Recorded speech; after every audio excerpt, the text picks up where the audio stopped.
Thank you, sir. You have allowed me to speak on a very important issue. Sir, I would like to point out at the outset that SIR is violative of parliamentary legislation. It violates the powers prescribed by Parliament. It's contrary to the judgment of Supreme Court, a 3-judges judgment of Lal Babu Hussain, and it is a malified exercise of power to selectively disenfranchise on the basis of religion. Sir, Election Commission of India cannot be bigger than Supreme Court and Parliament of India, sir. Sir, may I point out to you, sir, the representation of the RP Act of 1950 and Registration Electoral Rules 1960 prescribe that inclusion in the electoral roll will be based on self-declaration of citizenship backed by one of 6 documents of identity prescribed in Form 6 of 1960 rules, including Aadhaar. Now, this is an act which was passed in Parliament, sir. Supreme Court, in its Lal Babu Hussain judgment, held that once an voter has been included in the electoral roll, there is a presumption that they are citizens and they cannot be removed except by an inquiry into the citizenship of the individual voter and giving them an opportunity of hearing after informing the basis on which doubt arose concerning citizenship. What is happening now is that the Election Commission is putting the burden of proof on the voter. It is completely in violation of the Representative of People Act 1950, Electoral Rules of 1960 passed by this House, and the Supreme Court judgment of Lal Babu Hussain, sir. SIR, sir, has turned this head on its head and puts onus on the voters, sir. Sir, voters who were part of the electoral roll in 2025, instead of being given the benefit of presumption, are required to submit documents to prove the citizenship. The 2003 electoral roll is arbitrarily fixed at the baseline for which revision is being conducted. Sir, ECI is not a body empowered to go into question of citizenship. A power lies with Ministry of Home Affairs, Government of India, and Foreigners Tribunal created under the Foreigners Act. Sir, may I point out to you that what ECI is doing is wrong. Section 14 of Citizenship Act 1950, read with 2003 NRC rules, Section 4, subsection 2, 3, 4, 5, 6, prescribe just such an exercise of evaluation of citizenship to be conducted by central government.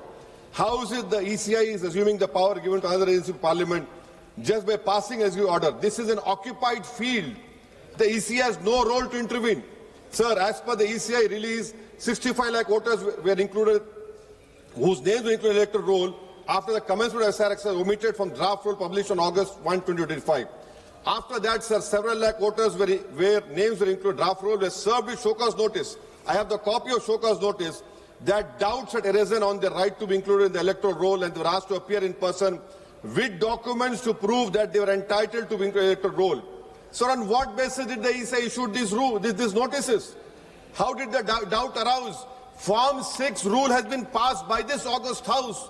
How can the ECI do it? They are violating the sanctity of a law that is passed in this August House, sir. Eventually, 3.66 lakh such persons were deleted from the electoral roll with no order made available in the public domain, giving the reason for deletion. Sir, under the SIR order, these persons are to be referred to authorities tribunal dealing with illegal foreign migration. Now, sir, look at this, what the government is supporting the ECI.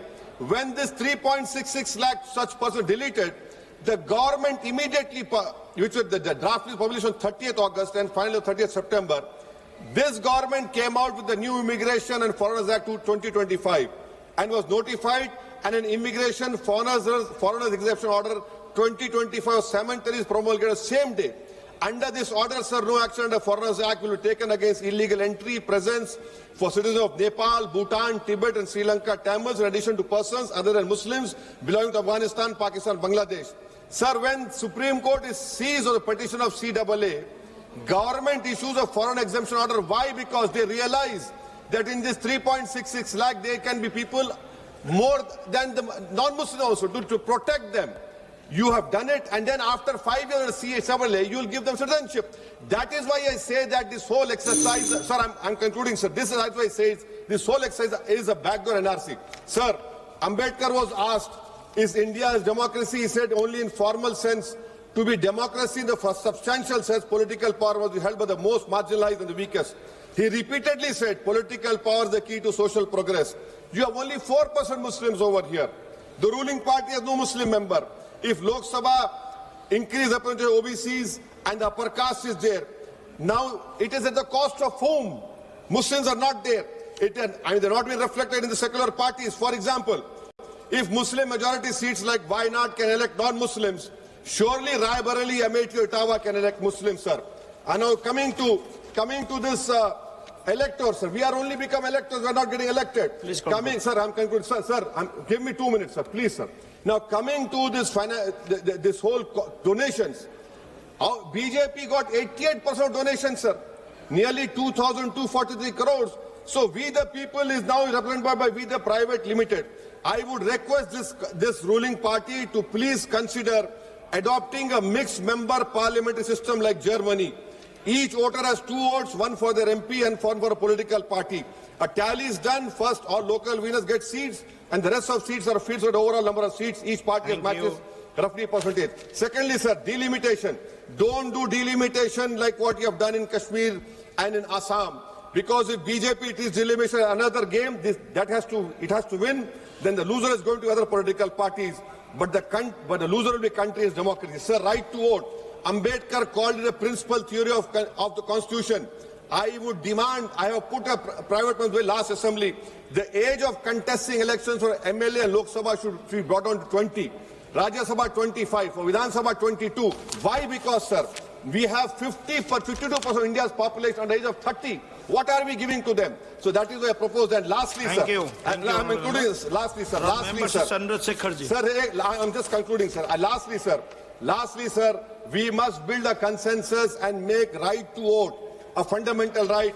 I oppose the SIR. This is nothing but backdoor NRC. This is exercise, a selective exercise to disenfranchise people in the name of religion. Thank you, sir.